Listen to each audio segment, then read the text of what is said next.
닥치고 정치 그 책 참 인상적이었어요. 아, 얘가 이랬구나. 아무도 어준이를 연구하지 않죠. 경외하거나 무시하거나 둘만 있었습니다. 어준이를 진지하게 탐구한 사람이 별로 없었어요. 그 틈을 비집고 어준이가 저렇게 컸다고 봅니다. 히틀러에 대해서도 마찬가지예요. 열광하거나 무시하거나. 재미있는 친구예요. 제 기준으로는. 언어를 중심으로 세상을 분석하는 저의 방법론에는 어준이가 적격에 속해요. 맞습니다. 이 책이 어준이를 보내는 게 아니고 어준이의 궤적이 저절로 어준이 자신에 의해 보내지는 겁니다. 사람은 다 그런 코스를 밟아요. 예, 온 국민들을 편가르기로 국민들을 갈라친 자입니다. 부제 그거 빼먹었네. 깨시민의 일그러진 영웅도 되지만 대한민국을 갈라친 자, 대한민국 국민을 갈라치게 하는 자. 김어준이 최순실보다 나쁩니다. 적어도 저에게는. 그러면 충분하지 않습니까? 저런 제목을 달 만한 너무 소박한, 인정해야 할 만한 주장 아닙니까? 어떤 사람이 그 사람에게, 그 사람의 이해관계와 철학 기준으로 어떤 사람이 A라는 사람 눈에 B가 C보다 더 나쁠 수 있는 거 아닙니까? 전칙명제라고 해야 될까요? 그런 게 아니잖아요. 나한테는 김어준이 최순실보다 확실히 더 나쁘다. 그래서 야바이 어법에 대한 슬로우 비디오, 이거 정말 탐탐님 너무 고마워요. 내가 한 일이 무엇인지 탐탐님 덕분에 알 수 있게 되었어요. 제가 책을 쓰면서 지필 방법론을 뭘로 잡았는지 저도 잘 몰랐거든요. 근데 나중에 책 다 써놓고 보니 탐탐님이 말씀하신 야바위 어법, 초정밀 슬로우 비디오로 녹화 떠가지고 여러 번 돌려보는 방식이었더군요. 책 전체가 VAR이더군요. 다 받아 적어놓고 찬찬히 살펴보니 정말 심하다. 야바이 어법이. 대표적인 것이 아버지와 아들의 예죠. 맞습니까? 슉슉. 자, 골라. 완전히 그거였죠. 슉슉슉슉. 책 어디 갔어? 아버지와 아들. 누가 아버지고 누가 아들이고 목을 어떻게 땄나. 완전히 야바이 어법이 그대로 드러난 교보 종합 추천 서적에 떴어요. 아버지를 윤석열로 해가지고 어떤 어법을 취했나 지금부터 분석해 볼까요? 맨 처음에 어떻게 시작하죠? 시작을. 아버지는 형님 같은 걸 윤석열이 문재인 대통령을 만나서 느꼈다. 이 방법이 정교합니다. 매우 정교합니다.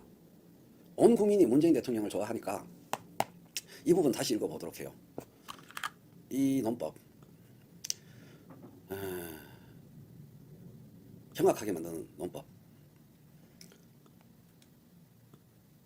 온 국민이 문재인 대통령을 좋아하는 것을 살짝 이용해서 일단 자기 말에 반박을 못하게 딱 아버지 아들이라는 비유에 반박을 못하게 딱 만들어 놓습니다. 일단은 한번 보자고요. 1단계가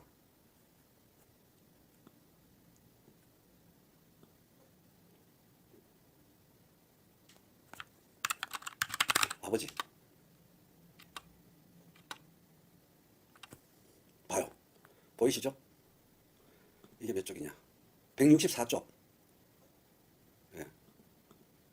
164쪽. 아버지라고 하면 과장일 수도 있으나 일종의 아버지 피규어가 등장한 거예요. 저 사람이 자신의 굴곡 많은 검사 생활들 있죠, 삶이. 그걸 보고 인정해 준 거거든요. 그리고 문 대통령은 개인적으로도 만나보신 적 있는지 모르겠지만 반하게 돼 있어요. 사실. 남자로도 반하게 돼 있고 인간 대 인간으로도 그렇죠. 이게 굉장히 교묘한 어법이죠. 조수진 변호사든 그 자리에 있었던 유시민 이사장이든 혹은 그 방송을 지켜보는 알릴레오 시청자들한테 문재인 대통령 누가 만나도 직접 만나보면 매력을 느낄 수밖에 없는 사람이다. 이렇게 얘기하면은 다 이래야 되거든. 맞죠? 그래서 윤석열이라도 그 매력에 빠져들어서 아버지나 형님처럼 느낄 수밖에 없다. 그래서 다 말려드는 거야. 그렇지, 문재인 대통령이 그렇게 훌륭한 분이지. 네. 밑밥을, 얼루어를 그렇게 한 거죠. 문재인 대통령을 좋아하는 다수 시청자들이 보는 방송에서 문통이 누가 봐도 반할 만한 훌륭한 인격과 성품의 소유자라고 문재인 대통령을 한없이 지켜 세우는 발언을 먼저 한다. 그게 밑밥 가는 거예요. 시청자들은 이 발언에 흡족함을 느끼면서 고개를 저절로 끄덕이게 된다. 그 순간 시청자들은 그렇게 훌륭한 문재인 대통령을 향한 윤석열의 뜨거운 충정 논리에 엮여 들어갈 마음의 준비가 다 되는 겁니다. 다스베이다에서 만약에 이 얘기를 해야 된다면 이렇게 말했을 거다. 형식을 바꿔서. 알릴레오 방송이 아니고 다스베이다면 대통령이 이렇게 훌륭한데, 어? 대통령이 누가 봐도 이렇게 만나면 푹 빠져들 만큼 이렇게 훌륭한 사람인데 윤석열이 어떻게 충정을 안 가질 수 있겠어? 맞지? 내 말 맞지? 다 웃어. 으아! 이렇게 했을 거라는 겁니다. 대통령이 이렇게 훌륭한 사람인데 그 윤석열이라도 이 충정심을 안 가질 수가 있겠어? 대통령이 훌륭한 인격으로 비롯된 거지. 내 말 맞지? 으아! 윤석열도 그냥 충성심을 가질 수밖에 없었던 거야. 이렇게 말했을 겁니다. 다스베이다에서. 이렇게 밑밥을 탁 깔아서 이미 그냥 말려둘 수밖에 없게 판때기를 탁 만들어 놓고, 그죠? 섞어치기를 이렇게 탁 해놓고 난 다음에 순식간에 비율을 이렇게 바꾸는 거죠. 아버지가 있고 아들이 있는데, 아버지가 아들의 미래를 걱정하는데, 아들의 미래를 망칠지 모르는 나쁜 친구들이 있어. 아버지한테 선택의 길이 여러 개 있어. 다 이룰 수도 있고 못 만나게 할 수도 있고. 그러다가 목을 잘라버리는 거야. 도저히 안 되면. 와, 정말 소름 돋지 않습니까? 밑장 빼기죠. 맞습니다. 야, 최하준 TV님 또 한 건 하셨네. 밑장 빼기 어법입니다. 문재인 대통령을 어마어마하게 훌륭하게 칭송하는 걸로 다 사람들을 끌어들인 다음에, 예,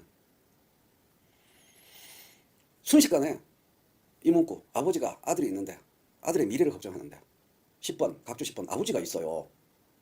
각주 10번. 여기서부터 아버지와 아들이 뒤바뀐다.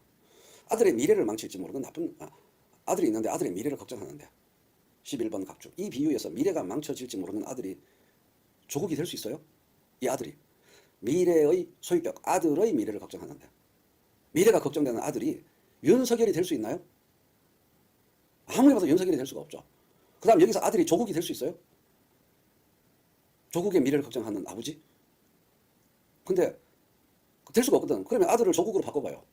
조국의 미래를 걱정하는데 조국의 미래를 망칠지 모르는 나쁜 친구들이 있어. 그런 거 없잖아. 그러면 뭐 정경심 교수가 나쁜 친구란 얘기예요? 아니죠. 그래서 목을 잘랐어. 그런 거 아니잖아요. 될 수가 없잖아. 비유가 성립이 안 되잖아요. 완전히 전혀 성립될 가능성이 0%입니다. 아들이라는 글자에다가 조국이라는 글자를 넣으면 하나도 문장이 성립이 안 돼요. 맞죠? 조국의 미래를 걱정하는데 조국의 미래를 망칠지 모르는 나쁜 친구들이 있어. 근데 아버지가 선택의 길이 여러 개 있어. 다 이룰 수도 있고. 말이 안 돼요. 그러다가 목을 잘라. 말이 안 돼. 그 다음 이 아들을 윤석열로 놔봐요. 윤석열의 미래를 걱정하는데 윤석열의 미래를 망칠지 모르는 나쁜 친구들이 있어. 그래서 나쁜 친구들 모가지를 다 이루기를 시도하다가 잘라. 말이 안 되잖아. 윤석열의 친구가 누가 목이, 그럼 윤석열의 친구가 조국이란 말이야? 정경심이란 말이야? 말이 안 되거든요. 어떤 대입을 해봐도 아들 자리에 윤석열을 집어넣어도 전혀 말이 될 수 없고 조국을 집어넣어도 전혀 말이 될 수가 없습니다. 오로지 이 자리에 들어갈 사람은 문재인 대통령밖에 없어요. 그래서 아버지 자리에 윤석열을 집어넣어요. 윤석열이 문재인 대통령의 미래를 걱정하는데 문재인 대통령의 미래를 망칠지 모르는 나쁜 친구들이 있어. 일부러 복수형을 했다고 봅니다, 저는. 그런데 윤석열한테는 선택의 길이 여러 개 있어. 다 이룰 수도 있고. 다 이루는 거 했어요, 안 했어요? 아버지 윤석열이 아들 문재인 대통령을 다 이루는 걸 했어요, 안 했어요? 그리고 아들 친구들도, 아들 친구 조국도 다 일렀어요, 안 다 일렀어요? 양방으로 다 일렀어요. 근데 아들한테, 즉 문재인 대통령한테 만나지 말라고 할 수도 있고, 그 다음에 이거 만나지 말라고, 이거는 장관 지명하지 말라는 얘기죠. 맞죠? 아들한테 만나지 말라고 할 수도 있고, 즉 문재인 대통령한테 조국을 지명하지 말라고 할 수도 있고, 이거 54쪽에 나오죠. 그 다음에 그 친구들을 만나가지고 다 이룰 수도, 조국한테 직접 얘기를 넣었죠. 포기하라고. 양쪽에 다 타일렀습니다. 유시민 이사장은 그것도 모르시고 우리 아들 좀 내버려 둬라 할 수도 있고 예. 그 다음에 김어준 너 떨어져라 할 수도 있고 네가 알아서 장관 자리에서 물러나라 혹은 장관 할 생각하지 말고 사의를 후보자 자리 내놔라 할 수도 있고, 그리고 가장 끝에는 뭐가 있냐면 목을 따버리는 겁니다. 그 아이들의 목을 따버리는 겁니다. 그래 놓고 난 다음에 곧바로 그러면 이 아버지의 사랑이 없었냐? 사랑이 있었죠. 그게 충정이라는 단어. 다음 중 김어준의 말 중에서 밑줄 친 아버지 사랑이라는 단어에 대응하는 대체 가능한 명사는 1. 인명 2. 충정 3. 분노 4. 질투 2번 충정. 그거인 거죠. 윤석열의 충정이 없었냐? 충정이 있었죠. 그런데 그 충정이 공동체 기준과 밸런싱을 못한 것이 촛불 집회를 일으켰다 이렇게 된 거죠. 맞죠? 그 충정이 공동체의 기준과 밸런싱을 이루지 못한 것이 촛불 집회 등등 어마어마한 사회적 소동이 일어났다. 이렇게 되는 거거든요. 이렇게 해놓고 눈치를 졸라 봅니다. 이게 점점점 있는 자리에서 실제로 비디오를 보시면 조수진 변호사를 보면서 아씨 들켰나? 내 말 들켰나? 여기서 예리한 질문 들어오면 어떡하지? 걱정이 되니까 조수진 변호사를 보고 그렇죠? 이렇게 한 다음에 두 번째 말줄임표 점점점 있을 때는 유시민 이사장을 봐요. 양쪽 딱딱 체크하니까 아직 못 알아차리고 있는 거야. 넘어갔어. 다행이다 라고 생각하고 곧바로 윤 총장의 케이스는 그 아들 버전이라고 저는 그 아들 버전이라고 말을 교묘하게 해요. 아들 버전이다. 처음 얘기로 싹 돌아옵니다. 아버지가 문재인 대통령이고 아들이 윤석열과 조국인 것처럼 샥. 이게 야바이 어법이에요. 슉슉슉. 근데 이런 어법이 여기 한 번만 있었으면 또 얘기가 다릅니다. 곤란한 문제에서는 항상 이 어법을 취하는 일관된 습성을 갖고 있다는 거죠. 그 조수진 변호사, 유시민 이사장 얼굴 보면서 확인할 때의 털보 얼굴을 저는 잊을 수가 없습니다. 속았을까 속았겠지 속았군 하는 그 눈동자. 그러니까 땀이 안 나요. 그 방송에서 땀을 많이 흘린다고 했잖아요. 단순히 체중이 많이 나가서 땀이 다한증으로 땀이 나는 걸까요? 험하게 긴장해서 어마어마하게 밑장 빼기, 내가 밑장 빼기 한 걸 봤냐 못 봤냐, 그걸 신경을 쓰니까요. 땀이 날 수밖에. 그래서 성공한 거야. 대사를 해치운 겁니다. 다 속여서. 그러니까 이제 땀이 이제 싹 모든 걸 해냈어. 아 덥다. 그런 자입니다. 이번 정권은 상황으로서 사회가 제대로 돌아간다. 검사를 그래도 되는데 아주 단순한. 그런데 아들 중에 보니까 자신 아들인데 불량한 지의 성공 속에. 그런데 검찰은 교화기관이 아니에요. 윤 총장의 케이스는 그 그런데 그게 이 현실 정치 속에 지의 공동체 기준과 이 이들이죠. 이제 우리 액을 좀 내버려야 할 수도 있고 떨어져 할 수도 있고. 그리고 가장 끝에 뭐가 있냐? 목을 따가리 거지. 그 아이들. 그런데 그러면 이 아버지의 사랑이 없어 사랑이 있었죠. 그 사랑이 공동체의 기준과 이 밸런스를 못한 것이. 그렇죠? 잡았습니다. 그쵸? 할 때 표정이면. 아 여러분 화면 못 보시는 거예요. 잡았습니다. 예. 요거 지금 조수진 변호사 보면서 그죠? 그렇죠? 그 다음에 반대편은 조금 있다가 각도 돌려서 유시민 이사장 보면서 다시 한번 확인하고 그렇게 넘어갑니다. 못 봐줘요. 윤 총장의 케이스는 그 아들 버전이라고 생각합니다. 아, 이때는 유시민 이사장 안 보네요. 지금 여기 지금 보여드리는 그쵸? 할 때 여기 조수진 변호사만 체크하는 겁니다. 여기 그쵸? 이 부분 보이시죠? 그쵸? 그런데 잘 봐요. 잘 봐요. 역시 조수진 변호사가 잘 봐요. 조수진 변호사 표정 봐요. 얼떨떨하고 그렇죠? 해놓고 곧바로 안 그런 거야. 하는 표정이 돼요. 지금 조수진 변호사 표정 보이죠? 머릿속이 정리가 안 되는 거예요. 예. 머릿속이 정리가 안 되는 저 표정 눈 보세요. 입술 보세요. 뭐지? 이게 된 거예요.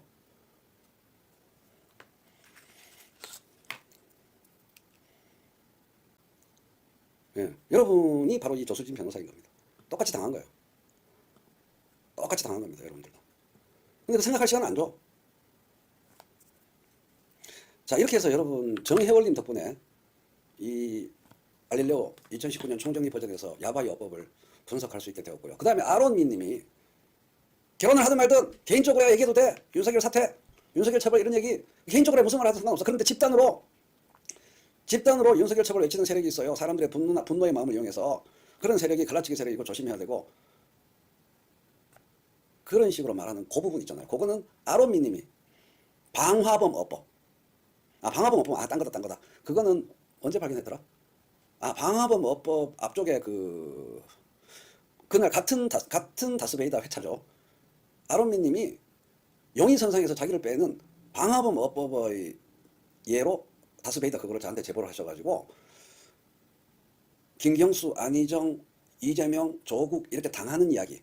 그들 적폐 세력이 그들이 이렇게 대선 예비주자들을 보내는 절대 개별적인 우연적인 사건이 아니다 하면서 그들의 음모인 것처럼 말하면서 은근슬쩍 피해자 자리에 두 개 단어 방화범법과 야바이어법을 동시에 동원한 거죠. 그날은 그 피해자 자리에 피해자 시리즈에 은근슬쩍 윤석열을 마지막에 탁 끼가 넣었잖아요. 그 얘기하면서 좀 이따가 윤석열 처벌을 얘기하는 집단적으로 얘기하는 자들이 갈라치기 세력이고 나쁜 세력이다라고 단호하게 절대 집단적으로 윤석열 처벌을 얘기하면 안 된다라고 딱 대놓고 말을 하고 그래놓고 뭐 하죠? 이재용 연락해 이렇게 끝난 거예요. 그 분석도 아론미 님이 제보해 주셔가지고 여러분과 함께 수행했죠. 그 대사 전체를 같이 슬로우 비디오 찍은 겁니다. 다 회고하시겠지만 우리 책 만드는 과정 초정밀 슬로우 비디오를 돌려보고 또 돌려보고 그걸 우리가 함께 한 거죠. 라이브 방송을 통해서. 이거는 빙산의 일각이고요. 이거 마음먹고 어준이가 지금까지 한 거 뒤비면 수백 가지가 나올 겁니다. 그러니까 함께 쓴 책이 맞죠. 마치 삼성이 배우고 국진당이 배우인 것처럼. 양반이님은 5장에서 양정철 얘기를 쓸 때 선수로서 뛸 때보다 관중석에서 지켜보는 맛이 있어요 라는 SBS 블랙하우스의 개소리를 한 방에 갈파한 구단주가 되고 싶어한다. 그걸 노골적으로 사람들 앞에서 얘기한 거다. 이거를 양반이님이 또 탁 해주시고. 그래서 이 책이 제대로 유기적으로 만들어지게 된 거예요. 그리고 또 사실 윤석열은 강직한 검사다라고 신뢰한다는 것이 이게 일이 언제 시작된 겁니까?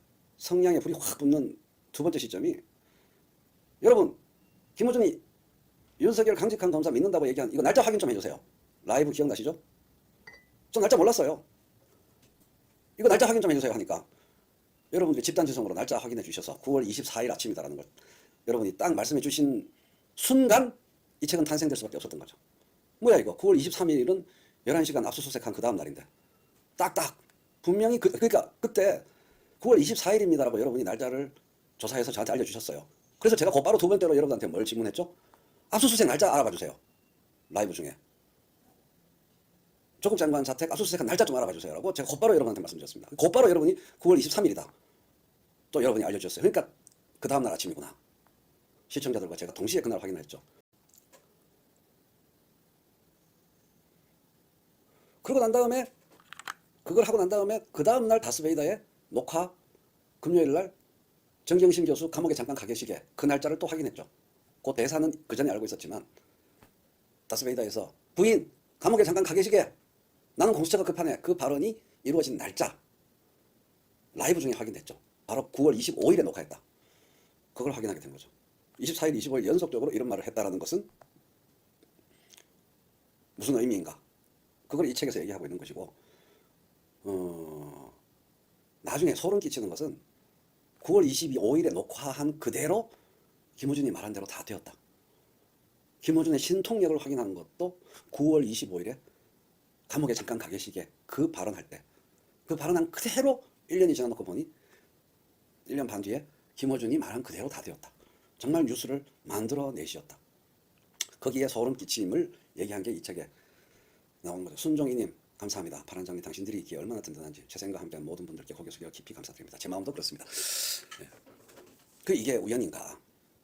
어준이 말 맞다나 개별적인 자연스러운 사건이냐? 우연히 맞춘 거냐? 그렇지 않다는 것이 우리의 생각인 거고 그 생각을 담아서 다른 국민들한테 보여주는 거죠. 이 책이. 엄청난 추리소설이고 엄청난 탐정소설이에요. 여기서 소설이란 말은 개연성이 아주 높은 리얼리즘 소설이라는 얘기입니다. 중간에 솔직히 대놓고 말하죠. 우리가 윤석열을 사찰을 했겠습니까? 김어준을 사찰했겠습니까? 필자가 주진우를 사찰했겠습니까? 오로지 공개된 정보에 입각해서 이런 생각이 우리에게는 듭니다. 이렇게 말하는 책이잖아요.